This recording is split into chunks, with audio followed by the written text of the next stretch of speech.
Hello, good evening student. Welcome back after a very long session. In this session we are going to study about the metals and non-metals of class 8. सबसे पहले हम देखते हैं कि element होता क्या है, ठीक है ना। इस चैप्टर में सबसे पहले हम क्या देखेंगे, एलिमेंट क्या होता है।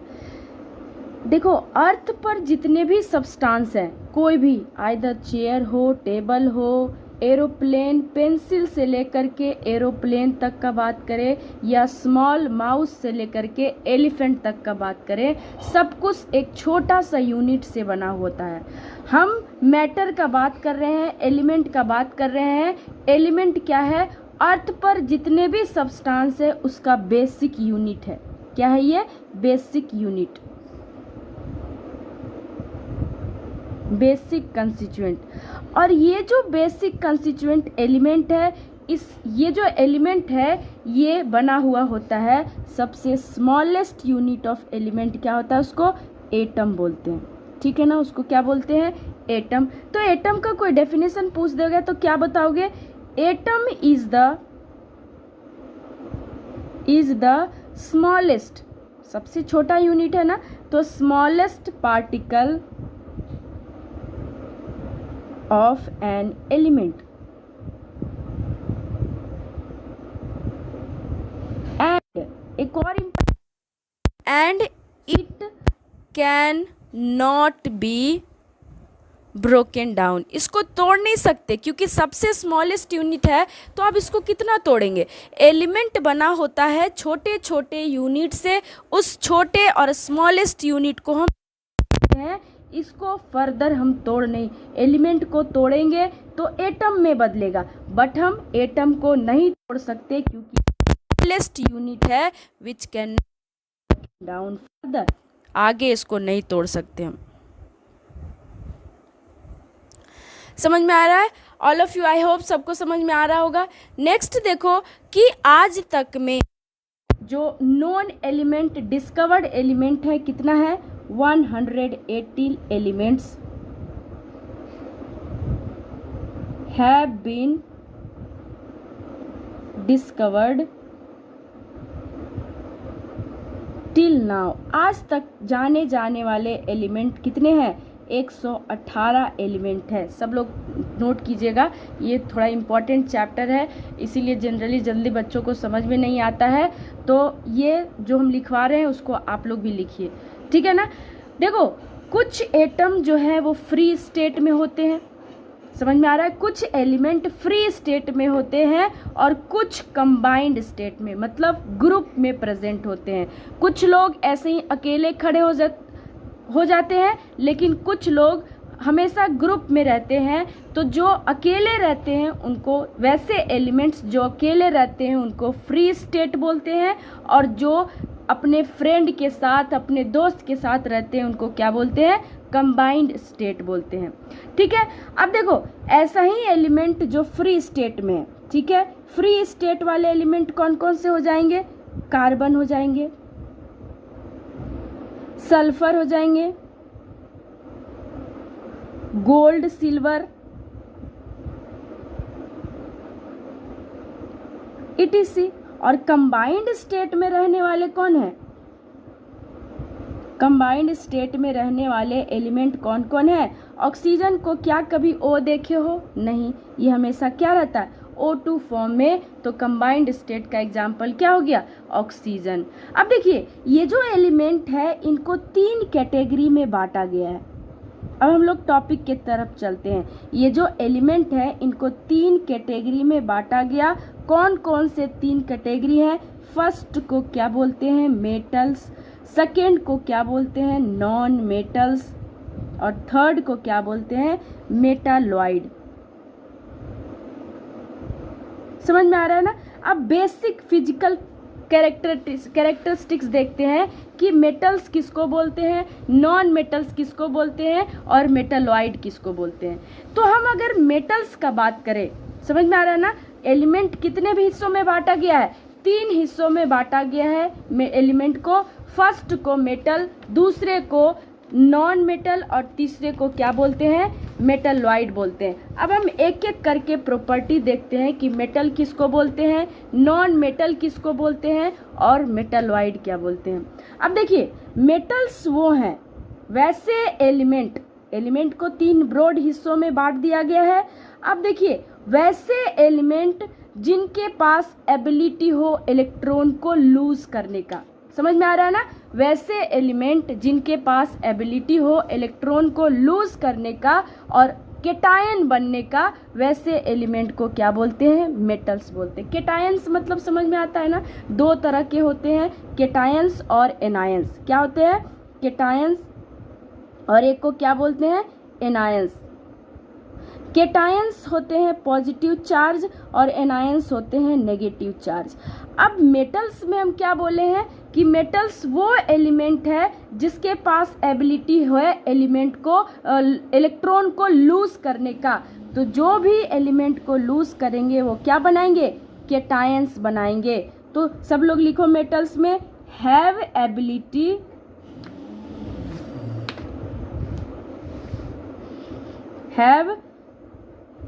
एबिलिटी टू लूज, खोने का, लूज इलेक्ट्रॉन्स। और वैसे मेटल्स जो इलेक्ट्रॉन को लूज कर देते हैं वो क्या बन जाते हैं, केटायंस बन जाते हैं। तो उसको हम क्या बोलते हैं, मेटल्स बोलते हैं। And forms cations are called atoms. अब बोलोगे मैम एक एग्जाम्पल बता दीजिए तो, ठीक है ना। जैसे सोडियम सुने हो सब लोग, सोडियम क्या होते हैं, सोडियम का सिंबल क्या होता है, Na होता है ना, और सोडियम का सिंबल Na है। तो Na कितने होते हैं, 11 नंबर होते हैं ना। तो जब हम इसको क्या बोलते हैं, इसका इलेक्ट्रॉनिक कन्फिग्रेशन निकालते हैं तो ये क्या बन जाते हैं, जब ये एक इलेक्ट्रॉन को लूज करेगा, सोडियम एक इलेक्ट्रॉन को लूज करेगा, -1 इलेक्ट्रॉन लूज किया है तो क्या बन जाएगा, Na+ बन जाएगा। और यही Na+ क्या है, यही Na+ है केटायन। इसको क्या बोलते हैं, केटायंस बोलते हैं।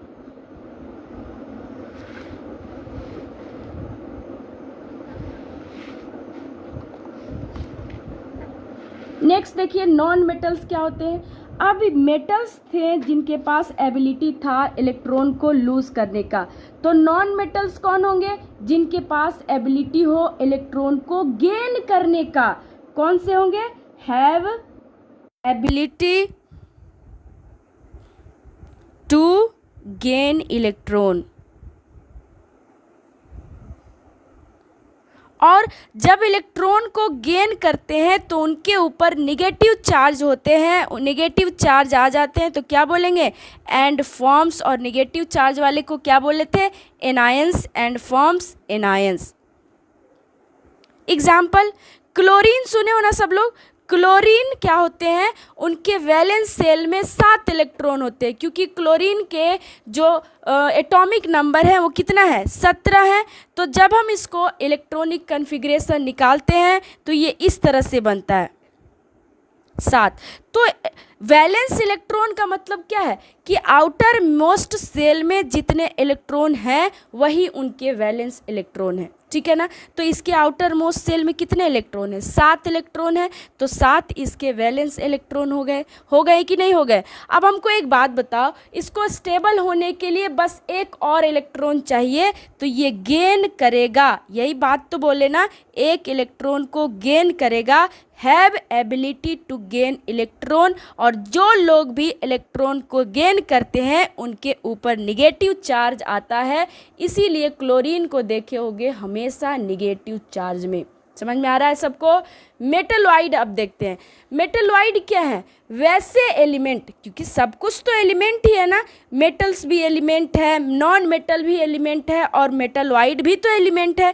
तो वैसे एलिमेंट जिनके पास एबिलिटी होगा लूज करने का उनको बोलेंगे मेटल, जिनके पास एबिलिटी होगा गेन करने का उनको बोलेंगे नॉन मेटल्स, और जो बीचों बीच मिडिल मैन के तरह काम करता है, जो लूज भी करे और गेन भी करे, उनको क्या बोलते हैं, मेटलॉइड। क्या बोलेंगे, मेटलॉइड। तो क्या लिखोगे, मेटलॉइड्स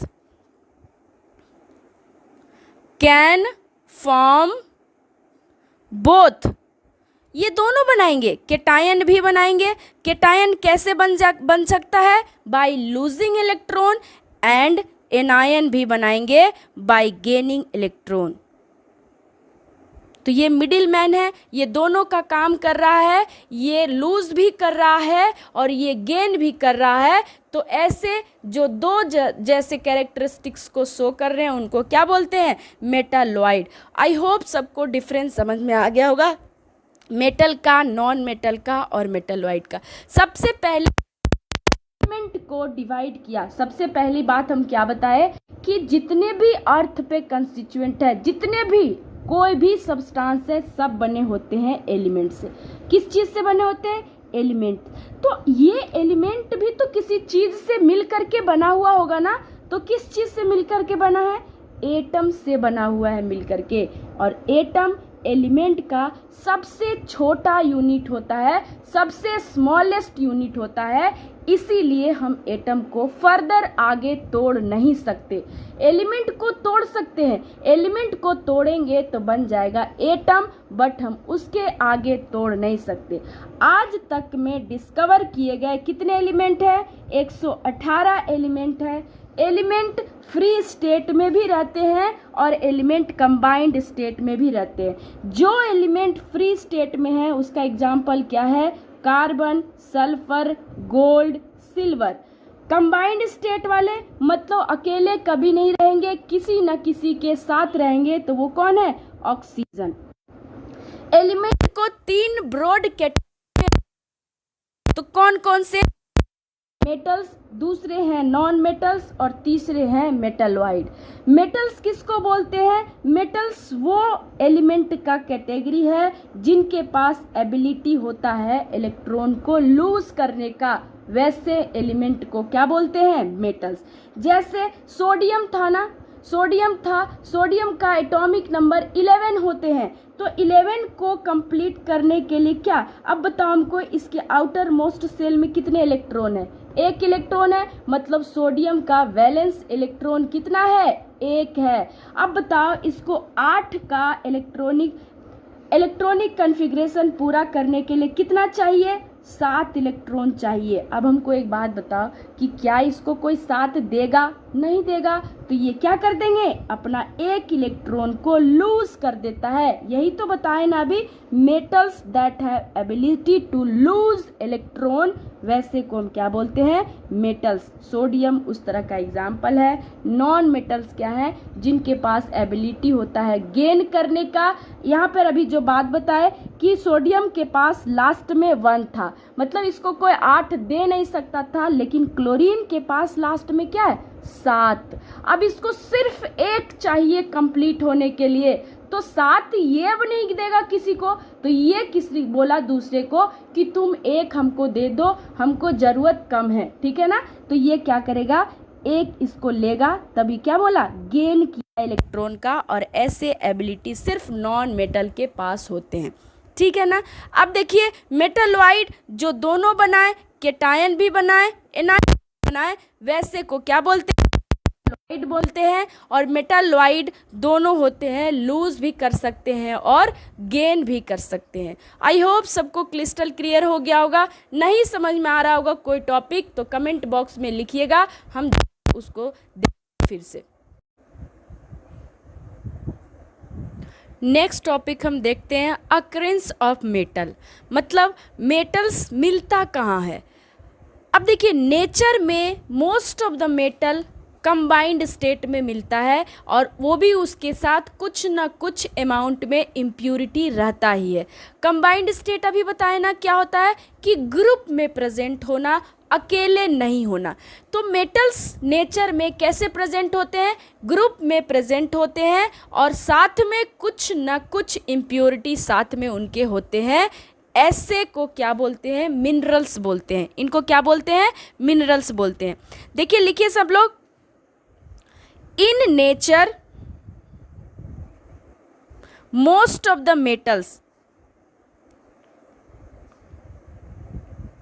मेटल्स अकर पाया जाता है इन कंबाइंड स्टेट। अभी दो तरह का स्टेट बताए ना, एक फ्री स्टेट था, एक कंबाइंड स्टेट था।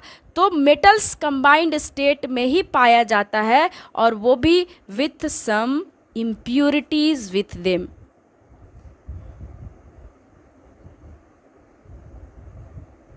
और उसको क्या बोलते हैं? उसको हम बोलते हैं मिनरल्स। ठीक है, अब देखिए ये जो मेटल्स हैं इसमें मिनरल्स अभी बताए ना क्या होते हैं, कि जो मेटल्स पाए जाते हैं कंबाइंड स्टेट में विथ सम इम्प्योरिटीज, उनको क्या बोलते हैं? मिनरल्स बोलते हैं। Normally most of the metals जो पाए जाते हैं वो रॉक से मिलते हैं, और वैसे मेटल को हम क्या बोलते हैं? Metallic minerals. क्या बोलते हैं? Metallic mineral. और वैसे मेटल्स को एक्सट्रैक्ट करते हैं ईजिली। कहाँ से? एक जगह से एक्सट्रैक्ट बाहर निकालते हैं, उस जगह को हम क्या बोलते हैं? ओर बोलते हैं। यहाँ अभी हम क्या टॉपिक पढ़ रहे हैं कि मेटल्स को कहाँ से निकाला जाता है। तो मेटल्स को कहाँ से निकालते हैं? ओर से।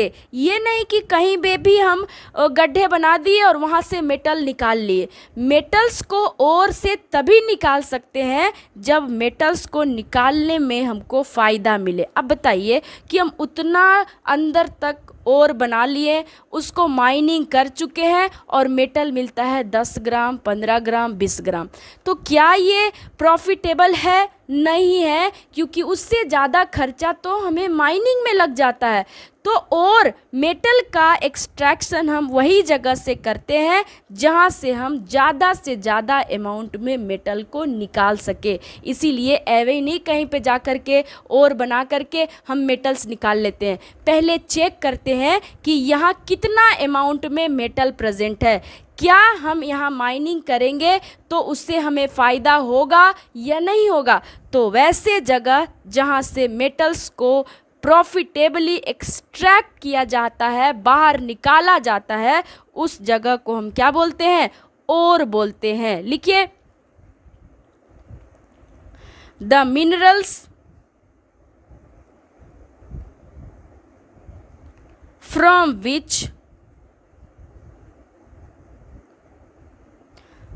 which metals can be extracted, बाहर निकाला जाता है प्रॉफिटेबली, जहां फायदा भी हो, एंड ईजली, आसानी से निकाला जाए, इज कॉल्ड ओर।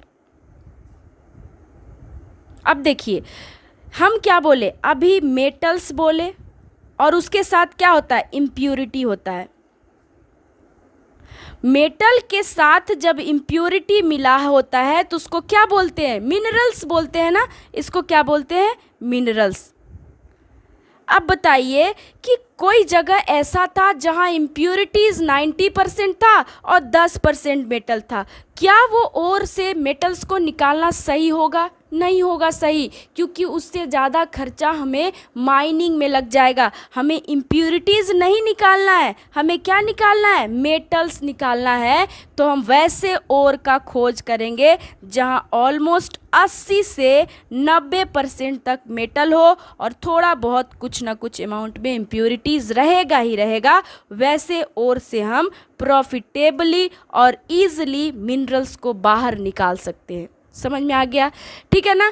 ओर्स जो होते हैं जनरली ऑक्साइड के फॉर्म में होते हैं। ऑक्साइड मतलब जो मेटल के साथ ऑक्सीजन मिला हो। क्या होते हैं? Ores are usually oxide form में होते हैं, कार्बोनेट के फॉर्म में होते हैं और सल्फाइड के फॉर्म में होते हैं। सल्फाइड्स के फॉर्म में होते हैं और इसके साथ मिला रहता है क्या? मेटल। मतलब metal plus oxide, metal plus carbonate और मेटल प्लस सल्फाइड। हमें निकालना क्या है? मेटल को निकालना है इनको, और सल्फाइड, कार्बोनेट और ऑक्साइड को बाहर निकाल देना है। इम्प्यूरिटी है ये, क्योंकि हमें चाहिए क्या? मेटल, बट ये प्रेजेंट होते हैं फॉर्म में, ऑक्साइड के फॉर्म में, कार्बोनेट के फॉर्म में और सल्फाइड के फॉर्म में। समझ में आ गया होगा? ठीक है ना।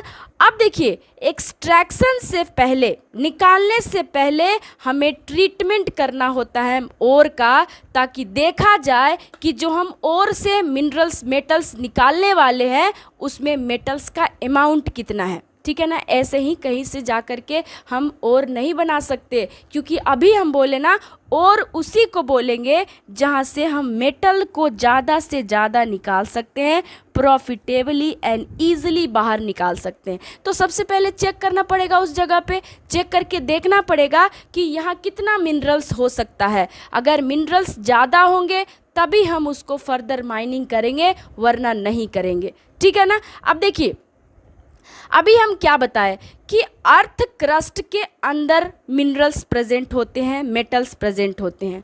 ठीक है ना, और उसके साथ कुछ न कुछ अमाउंट में इम्प्योरिटी होता है, सिलिशियस कंपाउंड होते हैं, मटेरियल होता है जो अपने आप बाहर निकल जाता है। उस इम्प्योरिटी को हम क्या बोलते हैं? गैंग बोलते हैं। क्या बोलते हैं इम्प्योरिटी के? गैंग बोलते हैं। इम्प्योरिटी को क्या बोलते हैं? Gangue particle. और देखिए, मेटल के साथ क्या निकल गया? अब गैंग निकल गए ना। हमको इस गैंग को बाहर निकालना है किसी भी तरह से, तब हमें जा कर के प्योर मेटल मिलेगा, क्योंकि हमारा एम क्या है? मेटल प्राप्त करना ना। तो मेटल के साथ गैंग तो आएंगे ही आएंगे, कुछ भी कर लो तुम, कुछ ना कुछ अमाउंट में इम्प्योरिटी तो आएंगे। इसको जब हम बाहर निकाल लेंगे तब हम कुछ ना कुछ नए तरीके से उसको ट्रीट करके सिर्फ और सिर्फ मेटल बाहर निकालते हैं। ठीक है ना। अब देखिए, अब क्या काम है? अब मेटल्स बाहर निकल चुके हैं, मतलब मिनरल्स बाहर निकल चुके हैं। मिनरल्स क्या बोले? जब मेटल के साथ इम्प्योरिटी हो तो उसको हम मिनरल्स बोलते हैं। अब मिनरल्स बाहर निकल चुके, अब हमारा एम क्या होना चाहिए? कि हम इस गैंग पार्टिकल को बाहर निकालें। देखिए, द रिमूवल, लिखिए सब लोग, the removal of gangue from the mined ore, mined ore से हम गैंग पार्टिकल का रिमूवल करते हैं, उसको क्या बोलते हैं? Is called the ore, is called the ore dressing. अब बताइए, तो ड्रेसिंग सुने होंगे ना सब लोग। क्या होता है कि जब किसी को कट और वुंड, थोड़ा बहुत घाव हो जाता है, तो डॉक्टर के पास जाते हैं, तो क्या करता है? उस घाव को अच्छे से साफ कर देता है और उसके बाद ड्रेसिंग कर देता है। हम यही तो करने वाले हैं ना, मेटल को साफ सफाई करने वाले हैं, गैंग को हटाने वाले हैं। तो उस प्रोसेस को क्या बोलेंगे हम? ओर का क्या कर रहे हैं? ड्रेसिंग कर रहे हैं। और इसको हम और भी क्या बोलते हैं? Concentration of ore. इसको क्या बोलते हैं? और concentration of ore, concentration of ore. समझ में आ गया सबको? आई होप सबको समझ में आ गया होगा। अब आगे के जो टॉपिक हैं वो अगले क्लास में पढ़ाएंगे। आज के लिए इतना ही रहने देते हैं। आई होप सबको क्रिस्टल क्लियर हो गया होगा। प्लीज़ वीडियो को शेयर कीजिए, जितना से जितना हो सके चैनल को सब्सक्राइब कीजिए। Thank you so much.